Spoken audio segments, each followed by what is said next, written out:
En fait, Pâture et Papilles, c'est une petite association d'éleveurs à laquelle se sont greffés des éleveurs très différents, mais en fait, l'idée de base, c'est l'herbe et l'exploitation de l'herbe par les animaux, en fait. On transforme de l'herbe en viande, tout simplement. Et du coup, l'idée, c'est de mettre ça en pratique avec un cahier des charges assez exigeant sur le bien-être des animaux, sur la protection de la nature, la biodiversité, la flore, les prairies et sur tout ce qui est environnemental en fait. Il n'y a pas que la ferme et les animaux, il y a aussi la biodiversité de la flore, les oiseaux, les insectes, les points d'eau qui sont préservés, les bois, la gestion des haies. Essayer de faire un cercle vertueux de A jusqu'à Z en fait. On n'est pas simplement éleveur, on est aussi paysan. Dans paysan, il y a paysage, donc l'idée c'est de préserver le paysage aussi. Et mettre tout ça en forme, peu importe la race élevée, mais que les animaux soient reconnus par ce label-là, en plus du label bio. On vit dans un environnement qui est au top pour nous, comme pour nos bêtes, et comme pour la vie, les vers, les insectes, les oiseaux qui vont se nourrir des insectes. Enfin, bref, on préserve tout ça et en fait, ça nous fait du bien d'être paysans quand on est justement avec nos animaux 100% à l'herbe. Et Pâture et Papilles, c'est regrouper justement tout ça sous une même marque avec quelque chose de sérieux en termes de contrôle. Et voilà, et donc du coup, Pâture et Papilles, c'est une viande saine, nourrie des animaux nourris exclusivement à l'herbe, sans céréales, sans complément d'ailleurs. Une préservation de la biodiversité, de la plantation des haies, le développement justement des haies qui sont déjà existantes, et voilà, donc c'est tout ça. Tout est entouré de haies, tous les prés, tous les champs. Les haies, je les entretiens pour les laisser assez hautes qu'elles fassent. J'essaye de faire brise-vent et aussi il y a pas mal d'arbres, j'essaie de laisser un maximum d'arbres. Alors surtout c'est pour faire de l'ombre pendant les étés actuels qui sont de plus en plus chauds. Maintenant on arrive à des températures de 40 degrés dans notre région, ce qui n'arrivait pas autrefois. Donc les animaux ont besoin d'ombre. Ces arbres aussi, ça permet de se coucher l'hiver, elles sont au sec au pied des arbres. Donc c'est indispensable à notre élevage faire des animaux heureux en plein air, ils sont très bien. S'ils ont des abris, et donc le bocage offre les abris nécessaires, les animaux sont très heureux comme ça. Et c'est une chose indispensable. Alors après, bon, moi je laisse pousser, donc ça prend l'impression d'être très entretenu, mais c'est fait exprès, parce qu'on a besoin que la nature vive, c'est un tout.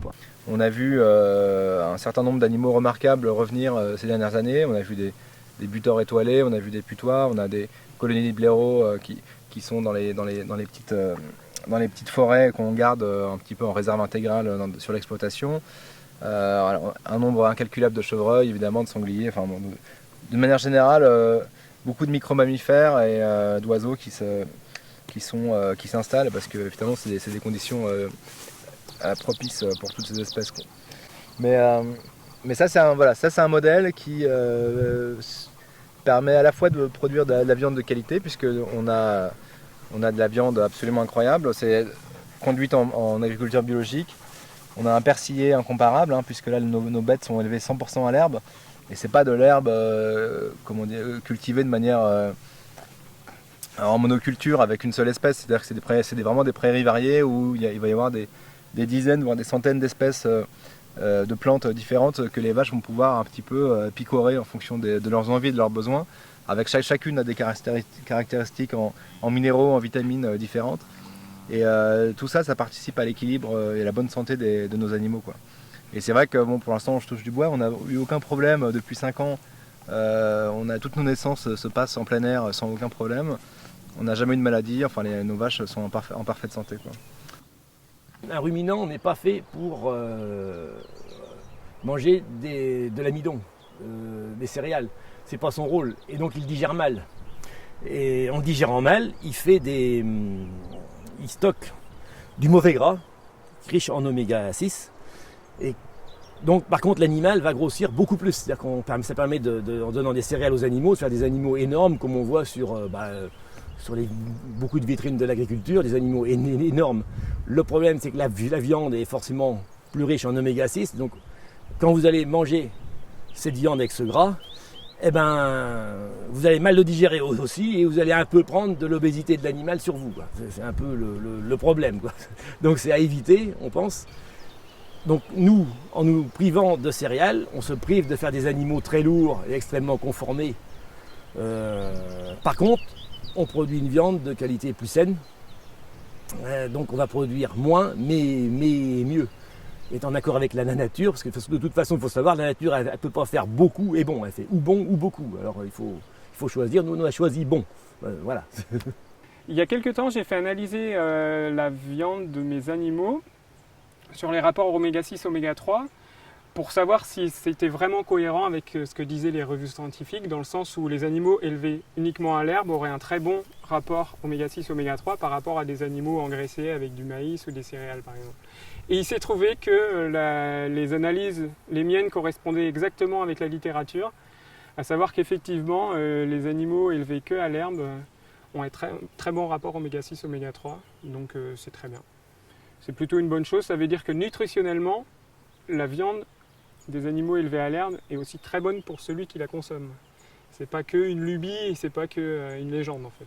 Donc, le fait de maintenir les prairies, il y a tout un biotope qui est existant et par exemple, si imaginons que cette prairie, on arrête de la mettre en prairie mais qu'on nourrisse les hommes avec du végétal, il va falloir que je la laboure et que je sème du blé, des pois, des légumes, je ne sais quoi. En fait, le fait de labourer pour justement casser la prairie, parce qu'en fait le principe c'est de désherber cette partie-là, on va casser toute la vie du sol et en fait on va nourrir les hommes certes qu'avec du végétal, mais en limitant justement, en se disant on ne mange pas une vie à l'hectare de viande, on se dit quelque part on préserve la vie d'un animal, sauf que le fait de le retourner pour faire du végétal, on arrive à détruire des millions de vies au niveau du sol sur un hectare.